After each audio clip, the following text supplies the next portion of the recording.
ഹേ hello ഈ video കാണുമ്പോൾ എല്ലാവരും വിചാരിക്കും പാർട്ട് 1 ഇട്ടിട്ട് ഇവൾ മുങ്ങിയതാണ് പാർട്ട് 2 ഇടാമെന്നും പറഞ്ഞു. പക്ഷേ അത് കഴിഞ്ഞിട്ട് ഇപ്പോഴാണ് പൊങ്ങുന്നതെന്ന്. അത് കഴിഞ്ഞ് നമ്മുടെ ഇഷാൻകുട്ടന് പെട്ടെന്നൊരു പനിയായിപ്പോയി. കുറേ നാൾ ഒരാഴ്ചയോളം അവന് പനിയായിരുന്നു. അവനുണ്ടെങ്കിൽ പിന്നെ പറയണ്ടല്ലോ ഗൈസ്. അവനാണെങ്കിൽ പനി പിടിച്ചാൽ പിന്നെ പ്രത്യേകം പറയണ്ട. അവൻ എൻ്റെ കീഴിൽ നിന്ന് മാറത്തില്ല.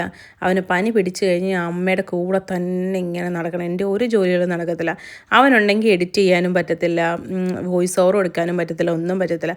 പിന്നെ രാത്രി ആകുമ്പോഴത്തേക്ക് രാവിലത്തെ ക്ഷീണത്തിൽ ഞാനും കിടന്നുറങ്ങിപ്പോവുകയും ചെയ്യും. അവൻ ഉറങ്ങുന്നതിന് കൂടെ തന്നെ ഞാനും അങ്ങ് കിടന്നുറങ്ങിപ്പോവേ. അപ്പോൾ അമ്മയ്ക്ക് ഒരു നെറ്റ് കോട്ടയുടെ സാരിയൊക്കെ വാങ്ങിച്ചു. പിന്നെ വേറൊരു സാരിയും കൂടെ വാങ്ങിച്ചിട്ടുണ്ടായിരുന്നേ.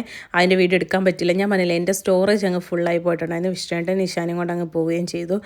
പിന്നെ എനിക്ക് ഡ്രസ്സ് എടുക്കാൻ പോയായിരുന്നേ. എനിക്ക് ഡ്രസ്സ് എടുക്കാൻ പോയിട്ട് എനിക്കാണെങ്കിൽ ഈ കോട്ടൺ അല്ലാത്ത ഒരു തുണികളും എൻ്റെ മേത്തോട്ട് പിടിപ്പിക്കുന്നത് എനിക്കിഷ്ടമല്ല.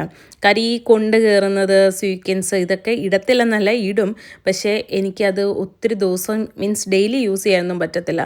എന്തെങ്കിലും ഒരു ഫംഗ്ഷൻ ഉണ്ടെങ്കിൽ അതിനിട്ടിട്ട് അത് ഊരി വെക്കുക എന്നൊരു കൺസെപ്റ്റ് മാത്രമേ ഉള്ളൂ. ഒരിക്കലും ഞാൻ അഹങ്കാരം പറയുമല്ല, എനിക്കത് എൻ്റെ ദേഹത്ത് കൊണ്ട് കയറുമ്പോൾ ഭയങ്കര ബുദ്ധിമുട്ടാണ്. കൂടുതലും ഞാൻ കോട്ടൺ ഡ്രസ്സ് മാത്രമേ വാങ്ങാറുള്ളൂ. അപ്പോൾ അതൊക്കെ നോക്കി സെലക്ട് ചെയ്തിട്ട് ഞങ്ങൾ തിരിച്ചു വരുന്ന വഴി കിണിയുടെ കടയിൽ കയറിയിട്ടുണ്ട്. നമ്മുടെ അരിപ്പാട്ടുകാരുടെ കിണിയുടെ കട. അവിടെ പോയപ്പോൾ ഞങ്ങൾ രണ്ടുപേരുടെ ഇങ്ങനെ ഒരേപോലെ സ്റ്റെപ്പ് വെച്ച വീഡിയോ അങ്ങ് എടുത്തതാണ് കേട്ടോ. രണ്ടുപേരും പുതിയ ചെരുപ്പ് ഈ വാങ്ങിച്ചതിൻ്റെ ഷോ ആണെന്ന് വിചാരിച്ചാൽ മതി. അതിനുശേഷം ആ വളയം പോലത്തെ ഇരുമ്പിൻ്റെ സാധനം വാങ്ങിക്കാൻ കയറിയതായിരുന്നേ.